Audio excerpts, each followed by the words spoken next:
Alright guys, may hapon for today's video. Akin ni si RC Arquista about guitar topics. Mani ako ang youngest daughter, no? Actually, continue mi sa practicing karon sa chord. Ang gitudlo niya ang 7 root note, root chord nga A, B, C, D, E, F, G. Alright, ito. Diyan magsugot na sa litra nga A. Ubos gamay man yung porma, pero ubos. Okay, very good. So itong padulaan ha. So mao na ang litra nga A as in apple. Okay. Ring. Good. Very good. So dali na siya guys, kaya nagagawa na siya. Actually ang V is bar chord na. Mani pormaha day. Pero diri ni mo idabay sa ikapat nga fret. Kani mani pormaha. Kani kumiking imong apil. Sukuan ni kaya ato ni ibar diri. Bar chord. Right, sige. Bar chord. Pero actually ang finish bar chord ana dire pero pwede ra diri. Sige. I-bar chord ko na kanang abot. Kana, very good. Alright. So mo ni B guys, sige. Kabar na ka. Alright, mana siya guys. Na atong padulaan. Sige. Muna ang V major. Di mo tiyog. Sige lang, anariya siya. Then sunod letrang C. Ang C nga bar chord, ang C mao gyud po pumaha imo rang ingari sa ikatulong nga fret. C na siya. Sige. Sikan. Ilahos. Then diri ang kana de. Lare gyapon. Kana. Dira. Diri bar. Muna siya ang C nga bar chord, guys. Key of C. Bar kana ang ana ba bar? Kita ko bar chord. Alright. Nya katong C nga dire, katong C nga open chord. C nga open string. Sige, katong gitudlo na ko nimo sa banan la aso. Okay. Ya order reset. Alright guys, muna siya ang key of C nga open string. Okay. Open. Okay, open string muna kita open string. Nya abalik dito sa C nga bar chord. Bar chord din na. Dindri laray. Right. Nakabisado na nimo. Hindi si katulo. Ana. Sige. Hugot kay para matingog. Kani bisag diha lang na siya ana. Ani. Ana, sige.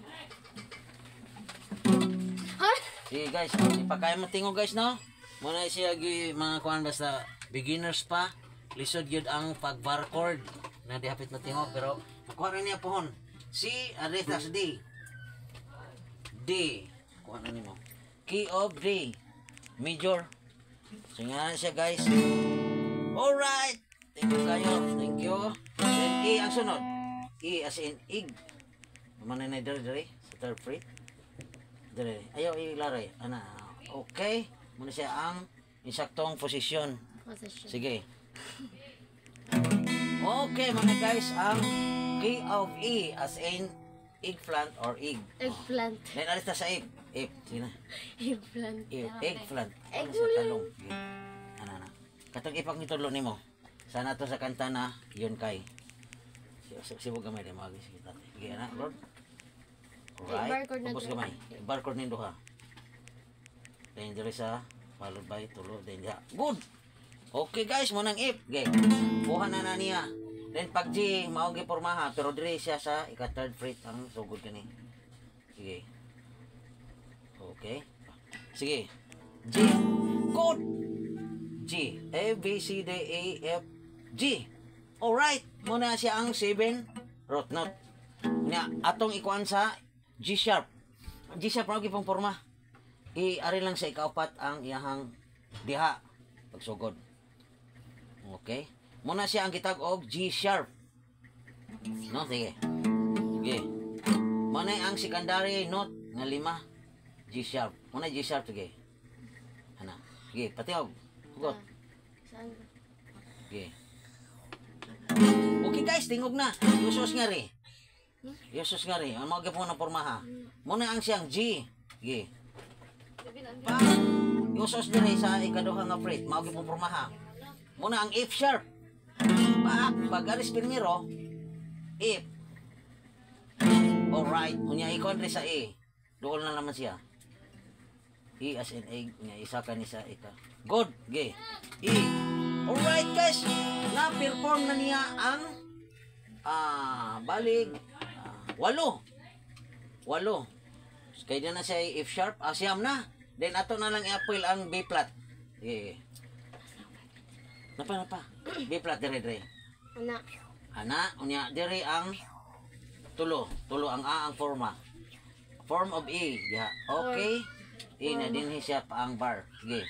Forma. Pak. Sige. Pak. Na diri. Duha. Sige. Pak. Good. Muna siya ang B flat. B flat. Unya imong siyang ipadagan nga rin. Sige katong mao na to forma. Ipadagan niya B flat. Idagan, ikaduha, B. Ya, good. Pak. Munang B, ipadagan sa katulo. Okay? Muna siya ang C. C nga bar chord. Sige, C. Okay. Then, ipadagan sa kaupat. Okay, mag-forma. Series chord ni guys. O C sharp. Muna C sharp. Then, ipadagan sa kalima. Mag-forma ha. Dito laktawig usa ka prit da nya dere gi ana o mo na D mga pares na tong diri nga D mga bar chord D ipadagan aron makuha nato ang ikapito pak gi pang o mo ni siya guys ang E flat then ikapito kani mo na ikapito nga dat mao gyud pong porma ha balik na ta sa E as in ig. Sige. Alright. Kuro nga po na guys. Okay. Naman na. Nakuha na tudlo na nako niya ang 12 root chord. 12 root chord. Ngit man. 12 root chord. Muna na siya tulo na ang pito ka gitawag og primary root chord. Nakuha na niya ang A, B, C, D, E, F, G, pito. Unya akong gitulo niya, F sharp, G sharp, A flat, og E flat, og C sharp. Natulo na nako siya sa padagan dire. C sharp. Unya man to nakahuwa na niya ang 12 root chord. Unya karon akong ipalo og mapuhon, practice me og may time ang minor, 12 ka minor. Okay, kana lang sa no? Alright, thank you for watching. Para pa niya ako siyang tutorial po ni ang maguwang nga daughter niya. Muna ako mga guwapa kayang mga daughter, no? Pero biyag lang. Nya ang kinigid ang among eldest nga nga pagwapa pa kay may banding sila karon, maadto sila sa mall, no? Na sila something paliton. Kuyog sa akong apo si John Steven. Alright. O kini ako ang best friend namo si Dong Hilary. Hi. Shout out o ikuan imong channel Dong. Good evening or good afternoon everyone. My name is Hilary Chris. So paki-like and share lang sa akong Facebook page, Hilary Chris Diap. Morat to. There are a lot of questions dito. Willing na akong mutubag regarding from politics. Okay, thank you Dong. Thank you everyone sa akong daughter. Bye. Thank you for watching. God bless all and more power. Please follow sa ako ang Facebook account RC Rakista o sa akong daughter December Marie. Please follow, like and share. Thank you. God bless and more power. Hanggang sa susunod nga video about guitar topics. Bye.